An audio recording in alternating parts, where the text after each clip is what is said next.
একাই থাকবো আর ও 5 জনকে যে নিয়ে গেল, দোষিক নিগেল নিয়ে অদোষিক নিয়ে গেল।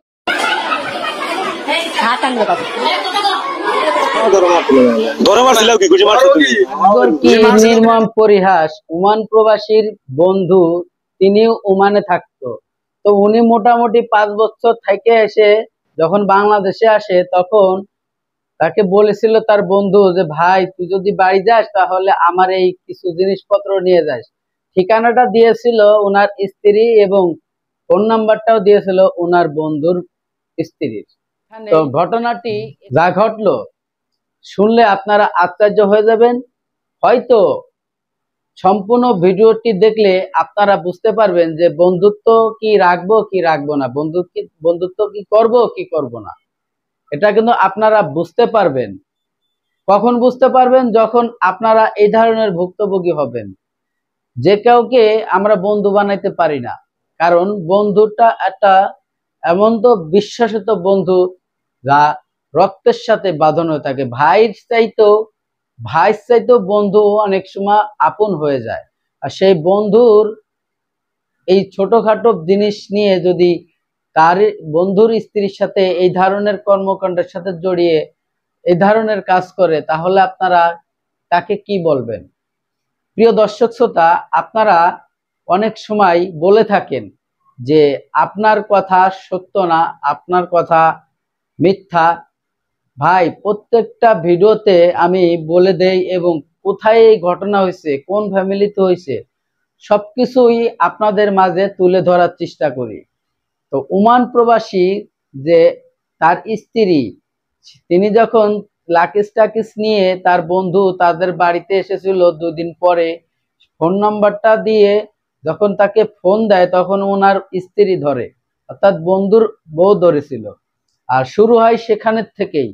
আর যে বন্ধুটা বাংলাদেশে এসেছিল, ওনার স্ত্রী যে উনি রেখে গেছিল 5 বছর আগে, আর বিয়ে করেছিল খালাতো বোন, সেই খালাতো বোন কিন্তু অন্য খালাতো ভাইয়ের সাথে পালিয়ে চলে গেছে।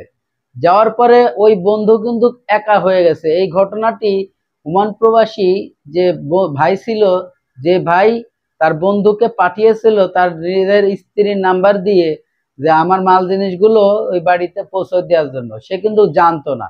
সে যদি জানতো, আমার মনে হয় সে কখনোই তার এই নাম্বারটা দিত না, কারণ তার স্ত্রী যে চলে গেছে সেটা সে কোনোদিন জানতো না।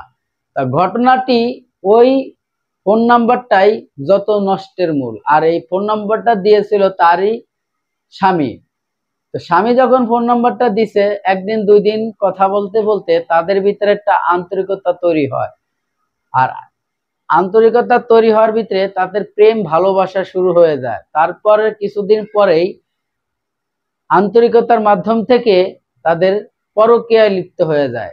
তো কিছুদিন পরই বাড়ির থেকে বাড়ি চলে যায় বেড়ানোর উদ্দেশ্য করে, বেড়ানোর কথা বলে যে আমি বাপের বাড়ি চলে যাচ্ছি। আসলে বাপের বাড়ি সে যায় না, তার খালা বাড়ি সে যায় না, স্ত্রী যায় হচ্ছে লোকে ওই যে পরকীয়া বন্ধু আছে সেই বন্ধুর সাথে মোটামুটি সময় কাটানোর জন্য যায়। তার 2-3 দিন থেকে এরকম চলে আসে। তা ঘটনাটি ঘটলো কোথা থেকে?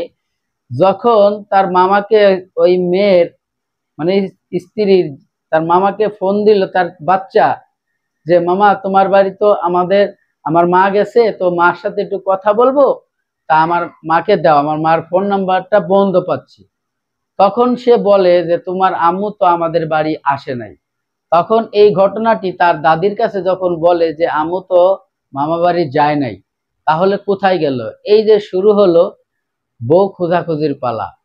সুপ্রিয় দর্শক শ্রোতা, আপনারা যখন কাউকে যদি বন্ধু বানান, অবশ্যই সেই বন্ধুর মর্যাদা যদি সে রাখে, এই ধরনের বন্ধুত্বের সাথে আপনারা বন্ধুত্ব করবেন। প্রিয় দর্শক, অনেক কথাই বলে ফেলেছি, ভিডিওতে চলে যাব। ভিডিওতে যাওয়ার আগে ছোট্ট করে একটি রিকোয়েস্ট করব, আপনি যদি আমার এই চ্যানেলে নতুন বন্ধু হয়ে থাকেন, ভালো লাগলে চ্যানেলটিকে সাবস্ক্রাইব করে দিবেন। আর অলরেডি যারা সাবস্ক্রাইব করে রাখছেন সকলকে অসংখ্য ধন্যবাদ। তো চলুন আমরা সেই গুরুত্বপূর্ণ ভিডিওটি দেখে আসি। ভিডিও শেষে গুরুত্বপূর্ণ আলোচনা থাকবে, অবশ্যই ভিডিওটির সাথে থাকবেন।